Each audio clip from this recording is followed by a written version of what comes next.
Objection!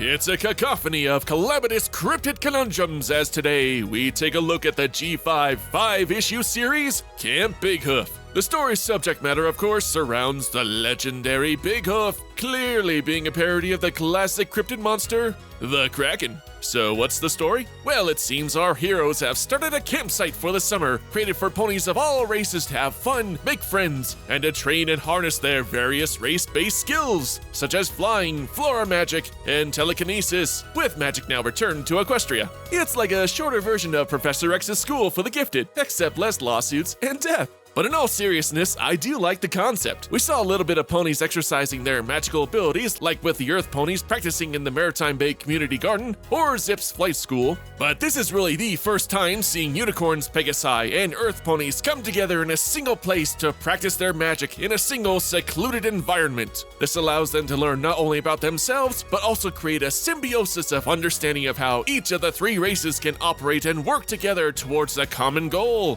And we do see this camaraderie to a degree. However, the overall concept isn't executed very well. So during the first days at the camp, the kids are working together to improve the entranceway when a mishap happens which causes a rock slide trapping all the campers. Well, all the non-Pegasi anyway. And a large mysterious roar is heard from all the campers, which sets up the search for Bighoof later on. But before I dive into the comic's actual issues, the first thing I would like to discuss is the artwork. It's a little hard to describe as it's both rather abstract, yet simplistic, but still visually makes this comic look interesting. It actually kind of reminds me of Psychonauts in terms of the overall art direction with the strange and bizarre colors and object layout, even getting surprisingly dramatic with its lighting and layout at times. The foreground and midground are fairly detailed with a good amount of line work and vivid colors, as the background flows into more basic shapes. Along with that, the artists use a combination of curves and highly angular motifs, which makes the landscapes more unique, all the while helping the ponies stand out more, as due to their more basic shape designs, they would just blend into the background. As for their designs, depending on their placement, they switch from this cute chibi style when farther in the background to what kind of looks like a reminiscent of G3, but different enough that they feel like their own original designs. Moving on, so our heroes attempt to continue the festivities at camp, despite being temporarily trapped, all the while investigating what that mysterious roaring noise was.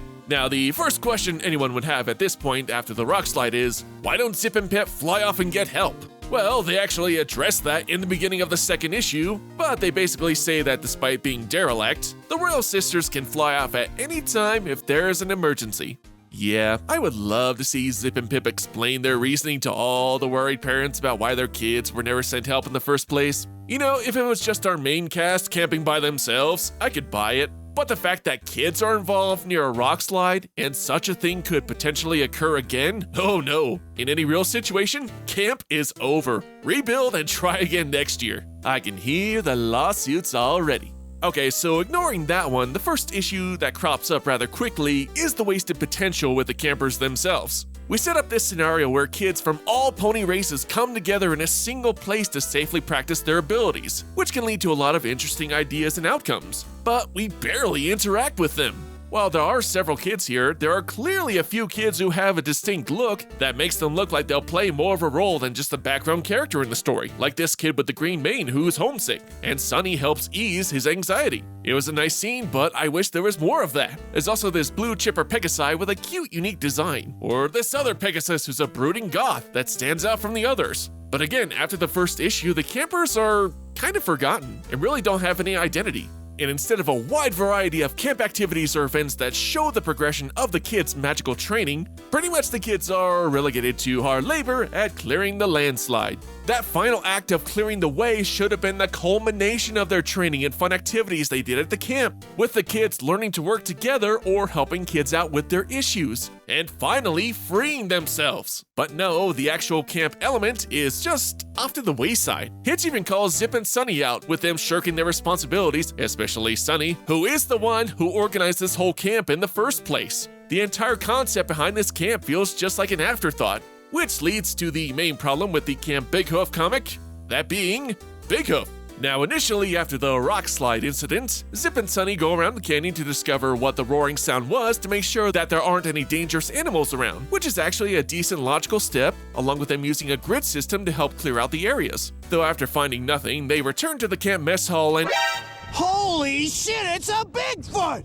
You crypto? Stop stealing our shit! Okay, I will say the question mark cutie mark is kind of clever. His design is decent too. Instead of just making him one uniform color, he has contrasting mane and fur colors, and a shaggy design makes it look more feral. Of course, along with him communicating in grunts and roars. But the problem is that once Zipp and Sunny see Bighoof, the rest of the comic is just dedicated to finding photographic evidence of him. But this comic that began about magical ability training for kids completely shifts gears by the beginning of issue 3. Sunny gives some schmaltzy retort to Hitch, saying that finding Bighoof is important because unity is not just harmony amongst every pony, it's among all creatures as well. And Zipp's retort is her wanting to be remembered for Bighoof and not just her being a future queen. Yeah, it's just a weak justification for both to just go and fuck off in the woods and find the Bighoof. And like I said, by this point, the camp stuff is barely touched upon. The most development we ever get back with the campers is this awkward scene where this kid, who hasn't been shown to be a troublemaker at all at this point, looks at this bird's nest and throws a rock at them. It was a big rock. Also, is it me or is Izzy completely out of it? She's actually drooling. Far out, man. I haven't seen a bong in years. But anyway, if he was curious about seeing the birds up close and attempting to use his magic to bring the birds down, then the message would come across more organically about respecting nature and creatures' homes, which is also the whole allegory about finding Bighoof versus letting him live as is. As it is, it's awkward and feels painfully forced to get a moral across. Anyway, Sunny and Zipp set up trap cameras, which is awfully convenient she brought those by the way, and baits the creature with his favorite snacks, cheesy poofs. I love cheesy poofs. You love cheesy poofs. And just when they get their proof, they have an unexpected visitor.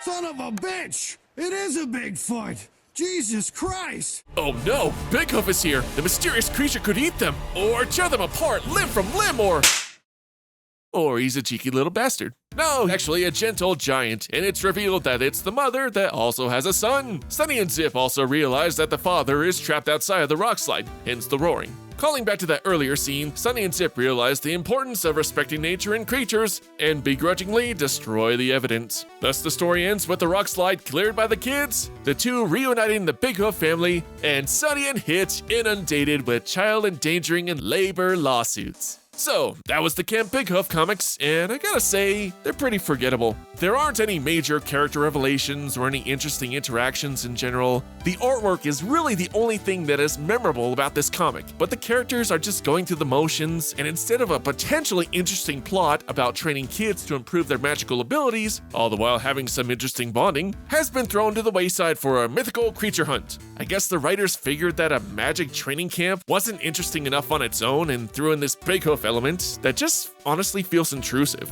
This 5-issue series doesn't know what it wants to be and suffers for it. But stay tuned for more MLP stuff in the future. Well, that's it for today, guys. Until next time, MC out!